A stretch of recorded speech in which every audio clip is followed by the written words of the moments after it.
All right, happy Monday, everybody. We're live talking about a few things. We had Hurricane Debbie made landfall on the other side of the Gulf of Mexico earlier this morning, and now we have just a lot of clear skies here in San Antonio. On our side of the Gulf, it is hot, it is dry. We have heat advisories towards Houston and the coastal bend. Here in the area, we're expecting a hot day with a small chance at an isolated shower. So we'll talk about that. If you have any questions, feel free to comment down below. Right now, we're looking at a mostly quiet condition across South Texas. Temperature-wise, we're in the upper 80s, lower 90s right now. You can see a few clouds over Morgan's Wonderland Camp, Calaveras Lake, the airport, and similar conditions around the area.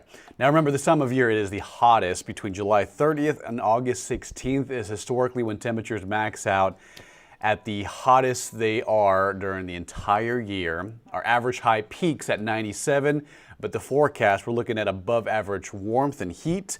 So by Thursday, Friday, and Saturday, we're looking at highs right around 102 to maybe 103. So it's going to be extremely hot, and it's right on par for what to expect this time of year.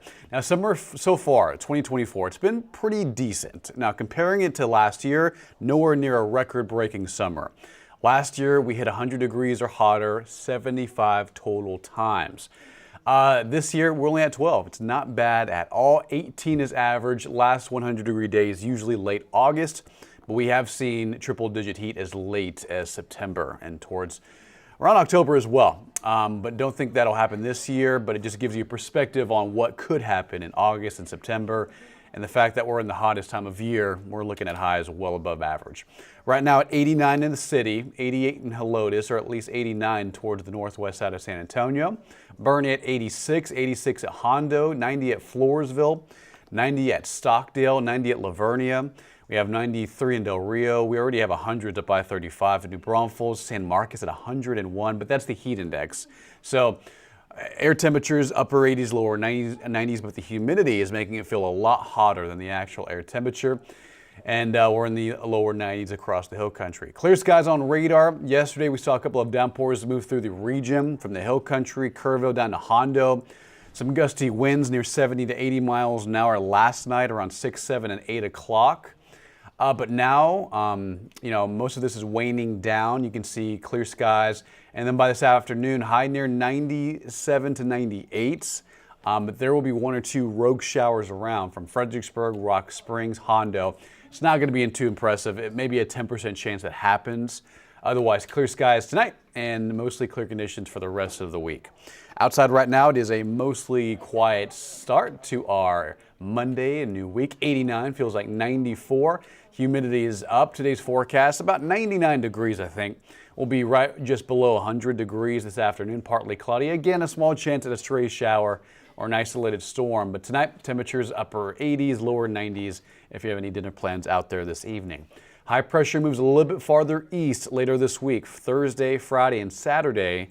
And what that's going to do is really crank up the heat. You can see temperatures well above average, 89 to 90 right now. And then we're forecasting a high of about 99 this afternoon. But notice Wednesday, 101, 103 Thursday, 103 Friday. And then you factor in the humidity, feeling more like 107 to 108. Wouldn't be surprised if we saw some 110s on the map later on this week. I think between about Wednesday and Saturday, that heat wave peaks in our area and across the Lone Star State. And we're looking at highs well above average, not record territory, but closing in on that. And it's going to be extremely hot later on this week. A little different on the other side of the Gulf of Mexico. You can see right there, that's Tropical Storm Debbie made landfall as a Category 1 hurricane around 6 and 7 a.m. this morning in the Florida Big Bend near Horseshoe Beach, north of Tampa Bay, near Cedar Key, Florida. I think it was a little bit farther west of Cedar Key. So that's from earlier this morning. Now the heavy rain shifting a little bit farther north. This is going to create a flooding threat for northern Florida, eastern Georgia, up into the Carolinas. This will be a slow-moving storm and kind of meandering offshore.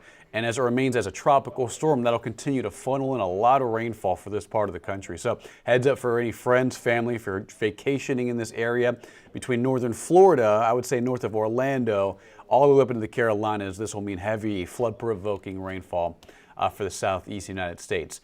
Here's a forecast cone, a slow-moving storm through Wednesday to Thursday. I'll even fast forward it through the next couple days, Thursday into Friday, making landfall again as it reemerges offshore in the Atlantic. somewhere near the border of South and North Carolina as a tropical storm. So the fact that it's going to remain at that strength near a body of water, that's going to crank in so much rainfall for this part of the country, and that's going to lead to a flood threat for the southeast United States. Okay, forecast for us, we're looking hot. Small chance at an isolated shower this afternoon.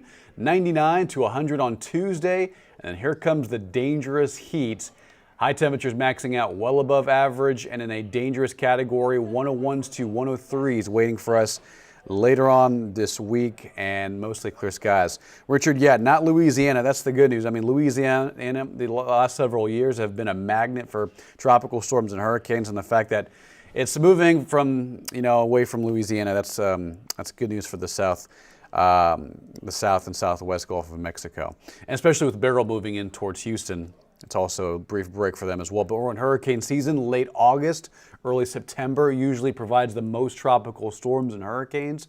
As a matter of fact, there is a tropical wave now entering the Caribbean and should be in the Gulf of Mexico by this weekend. And we'll have to watch how that enters the Gulf, because if it drifts farther north, that may impact our weather here in South Texas. We'll see how that happens. Okay, so here's the 14-day, again, weather impact alert days, Wednesday, Thursday, Friday, and Saturday for intense heat. Add in the humidity. Heat indices probably on the range of 105 to 110, but air temperatures will be the hottest they've been so far this summer, cranking up above 100 degrees. Clear skies and barely any rain in sight. There may be a couple of isolated storms Friday evening and Saturday, depending on how much this ridge weakens to the west. That may allow for some room for some rain on Friday. Otherwise, clear skies and a lot of heat for this week, for the second week of August. Have a great day, guys. Be safe, and we'll leave it on the forecast a little longer. Happy Monday. And we'll see you on KENS 5 News at Noon for the latest.